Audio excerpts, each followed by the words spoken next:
classmates. So, ang mga di ay topic ay is IT trends. IT trends. IT trends are the development in the information technology which quickly gain ground and are commonly used by the many. In the span of the 59 years, our computing powers has improved by 1 trillion times. That's because new technology can become the foundation of the other technologies. Those new technologies called then become the basic for never once and the cycle continues. As a result, its trends are getting harder to keep up with. One. Here are some IT trends. First are artificial intelligence. Artificial intelligence, hyped as it may be years ago, is still a growing trend. It has already shown lots of the functionalities that people 10 years ago were like are only possible in safe movies. What are the advantages of the AI? First, efficient. AI power machine as the capable of processing data at an amazing speed and accuracy. Second, less prone to errors. Human errors is one of the most commonplace type of the errors and AI solution don't suffer from that. Third, able to work 24/7. Machine don't get echoes. Machine don't get exhausted and those required to rest. Perhaps one of the biggest advantage of the AI over humans when doing a job can be deployed in a risky situation. The human body is a fragile compared to machine at least. What are AI challenges? First, expensive between the cost of the installation, operation, depression, cheapest solution to implement. Second, machine dependency. AI is making our lives easier and those our dependency AI machine assistant is ever growing. Restricted. Sure, AI applications are intelligent, but they are still bound by the parameters within their codes.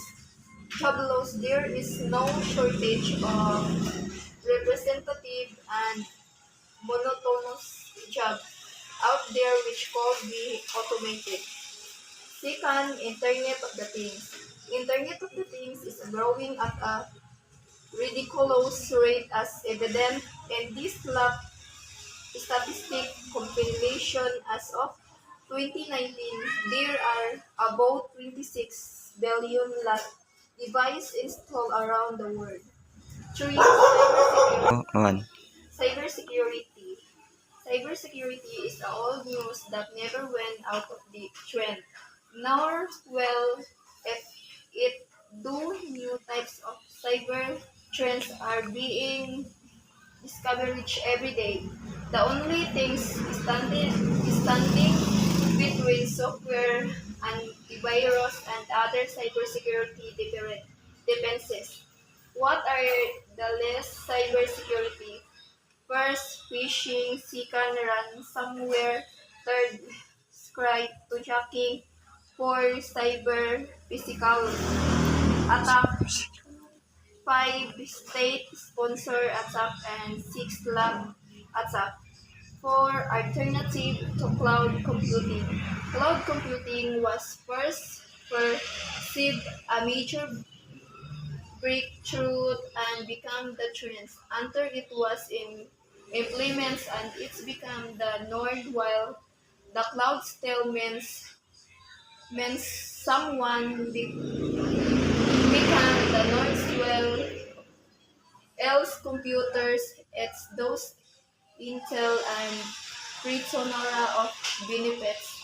5G network. 5G network of the next between things is the mobile internet connectivity after almost a decade of development. It has finally become a reality in some areas. It offers an unprecedented transmission speed that for surface surpass its predecessor 4G.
Security crisis is also making noises in the financial sector, especially the big one, since it's a potential disruptor to their business.